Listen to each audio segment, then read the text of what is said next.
Just putting the tool through a few paces before I tell you what I think about it.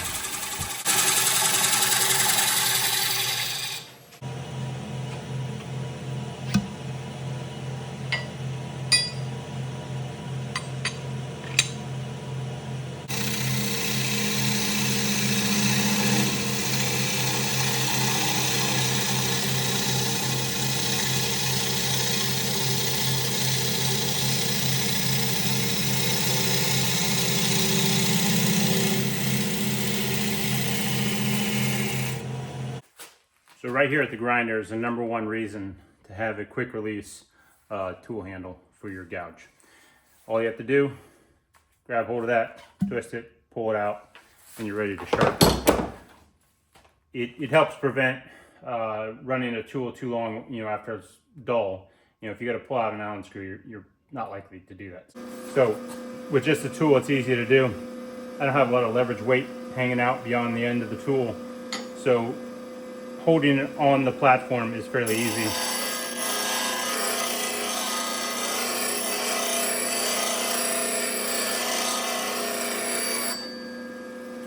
Now, if you're using a Wolverine gouge or jig,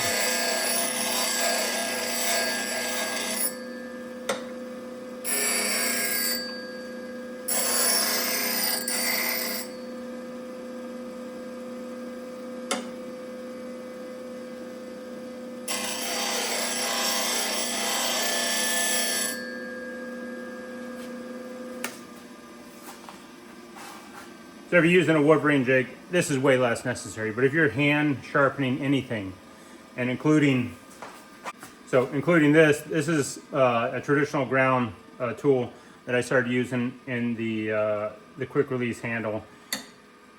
For years, I'd used it with a heavier handle, and this really allowed me to more easily sharpen this, because kind of want to rock off there with all that weight hanging off the end. So just made sharpening this so much easier. This is not the right grind for this. I've got it set up on a more blunt, because it's going into the bottom of the bowl, a more blunt tool rest, but or tool rest that makes for a more blunt edge. But as you see, super easy, just because you don't have all that weight. Here's another tool. Again, this is a scraper. Not as hard as a bowl gouge, sharpening like a 40-40 grind. But being able to just set it on the rest without dealing with the leverage weight of the handle. Now, a wood handle is always way less of an issue, but if you like to use other handles, this just makes the job a touch easier. But a wood handle in this scenario is not too bad. And a wood handle with these gouges is not nearly the challenge as any other sort of, handle, any metal handle. But having that, all you have to do is hold the weight of the gouge when you're sharpening, especially with this bowl gouge. This is a 40-40 grind. If you, go with Stuart Batty's technique, not having a handle on the end just makes the job easier.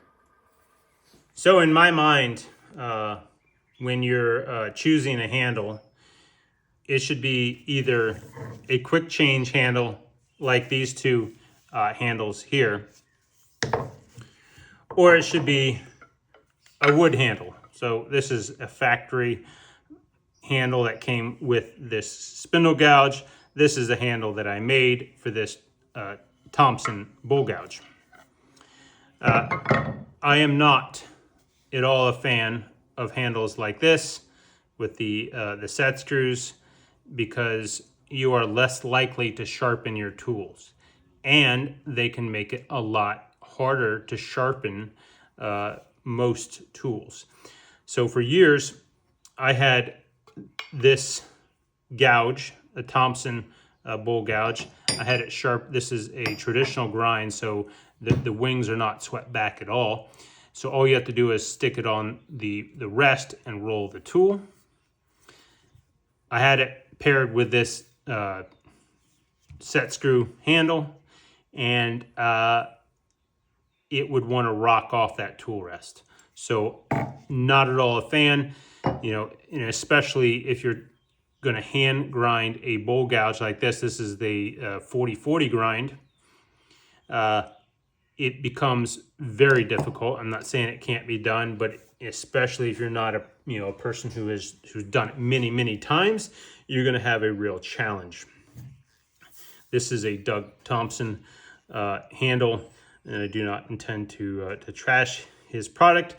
It works just fine, but even when using this handle with the Verigrind, the one-way Verigrind jig, I found it somewhat challenging to sharpen a tool. So not at all a fan of using those. So in my mind, you either go with the wood handle, either the one that came with it, or make one, or you get a quick release handle. And these handles, taking the steel on and off is super fast. So this is going to be the easiest way to sharpen any tool. Now, something like a scraper, maybe you don't go through the trouble of taking the handle off, especially if your handle doesn't have a lot of weight. I've sharpened this tool here many times and never fought with it. It's just sticking it on the tool rest, holding it there. There's not very much weight hanging off the tool or off the rest, so it doesn't want to pry up. Whereas, something like this, you are going to be fighting the weight of that handle, trying to hold it down while you're also trying to manipulate the tool to sharpen it. So having your tool completely free of a handle is, especially if you're new, the easiest way. But that said, this is not hard to sharpen using a Verigrind jig. It is also not that hard to sharpen with a 40-40 grind with a wood handle on there. I've done it, not that bad. So wood handle or quick change. All right, with that said, I'm going to kind of get into the this particular handle. So what I liked about it, so let me start off by saying, this is a handle that I've had for years, used, works great. I've liked it. A couple of things I didn't like about it: squishy handle. I don't see why I need a squishy handle. I like to feel I like it to be a little more firm in my hand, so I wish they would have used a less squishy foam there. Something more like this handle here. It has a touch of give, but not much. Same thing with this Vicmarc. Very happy. It's like a rubbery material that maybe has a little bit of give with grip, but very little. The other thing is the end of the handle there. That's kind of, it's not heavily rounded, so being more rounded and also seamless would have been nice. And this is just completely round. Now, with that foamy material, it's less prone to rolling because it probably gives just a little bit. So a wood handle would be more problematic with that. The Vicmarc has a couple of flats here and here, opposite one another, so it's not too likely to roll off if you place it on the flat. It's not, obviously, if you take it and chuck it on there, you might be able to roll it off, but less concerned with it rolling off onto the floor. What I don't like about the Vicmarc handle is that the end is aluminum. I don't know how well that's going to hold up to dropping. At some point in the future, I'm sure I'll find out. This does have a nice rounded end, so I like that. Nice and seamless there. I like that. And it works great. So I can quickly change from one tool to the other. It's easy to sharpen. Both of my handles have alignment ticks there. So that's the point at which it is lined up. So this is a cam lock handle, meaning when those two ticks line up, there's two cylinders in there, and I'll show you on this one a little bit. You can see a little bit better maybe. So the first ½ inch or so is the further, that's attached to this piece right here that you're grabbing hold of, and then the inner piece is just inside of that. When you have your tick marks lined up, that means the two are aligned.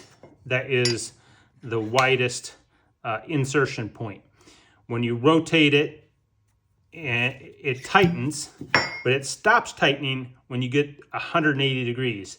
Once you get beyond 180 degrees, it actually starts to loosen again because it gets closer to aligned. Many of the handles out there, or a few of the handles out there, are actually cullet handles. So a cullet,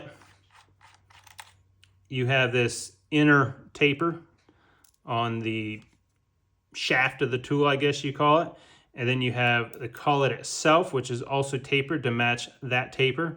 And then you have a collar, and the collar just kind of tightens the cullet into the tapered shaft, tightening down on the tool. So the more you turn it, the more tighter it gets until it has no more room to squeeze. So I know with routers, these can tend to get stuck. I was very accustomed to this type of handle, so I chose the Vicmarc, which has a similar action. And then I guess in addition to that, the shape of this handle just seems superior to the other, the cullet handles that I saw out there. Robust makes one that has a wood handle that has a nice, shape to it. But I liked this a touch better at a glance. I've never laid hands on the robust handle, so I cannot really comment on it. So as I was saying, no need for a tool like this that you're going to sharpen in a one-way Varigrind jig or a spindle gouge like this. Both of them, well, not so much. This one weighs so little, you're not likely to notice it. A handle like this has a little more weight. You start to notice it, but it's not. It's really, it's manageable. This is a traditional ground bowl gouge, half-inch bowl gouge with a wood handle. I have no trouble sharpening that, just rolling it on a platform, so it's done freehand. So not really needed. The scraper is not needed. Any of them, it'll make it a touch easier, but not needed. So I do need to note, this is Carter & Sons. This is a Sirius bowl gouge made by the Sirius Tool Company. And this is a Thompson. All of these work with the Vicmarc. It's the only ones that I can vouch for that do. So be aware of that before you go buying these. They have to have a true 3/4 inch shank. This one, the Thompson, I actually had to sand with some sandpaper, and I just did that by hand. Just wrapped the sandpaper around it and sanded it. It fits, it now fits nicely, but at first, I did have to do that sanding to make it fit in there. And then this is another Thompson bowl gouge. I had to lightly sand it to fit into the Vicmarc reducer. So this is the Vicmarc reducer. I paid $18.38 roughly for it. So not too badly priced. I considered the Stuart Batty handle system.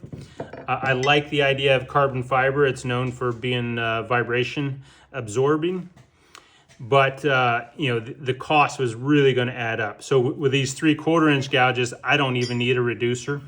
I already had these reducers for my Sirius handle, and they fit nicely in the Vicmarc. So I only had to buy 2 reducers. So this really made a lot of sense for me. Maybe if you're in a different boat and you're just looking to use for the 40/40 grind, if you want to because that is sharpening a bowl gouge with a 40/40 grind, or even swept back wings, not having that weight on there is what really makes a quick change handle. It really makes sense in that scenario. These tools here can easily be sharpened. They can definitely be sharpened without it. So, you know, a wood handle works fine.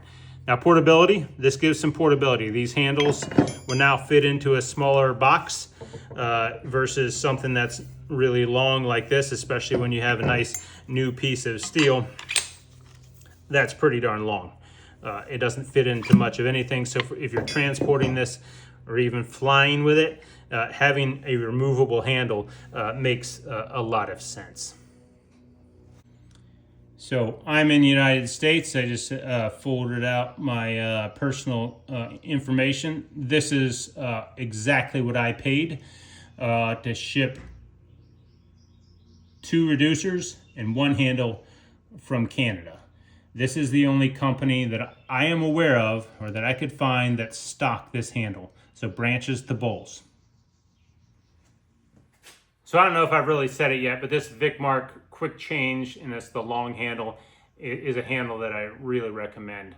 I've only been using it for a couple of weeks, but it's a very trusted brand, so I'm not concerned that it's just going to fall apart on you. Obviously, that's not a guarantee on my part, but you know, with the track record that they have, I've used their chucks and their lathe for many years and have been very happy with their products. I hope you found this video. Oh, and just don't forget, has to be 3/4 of an inch true. Now, if you have a tool 5/8 or smaller and it's a little oversized, Vicmarc says you can drill the bushing so your tool will fit. If the tool is a little small, the bushing set screw will still lock the tool in place. You can also use a little epoxy if need be. I hope you guys have found this video useful. If you did, please like and subscribe, and I hope to catch you on the next one.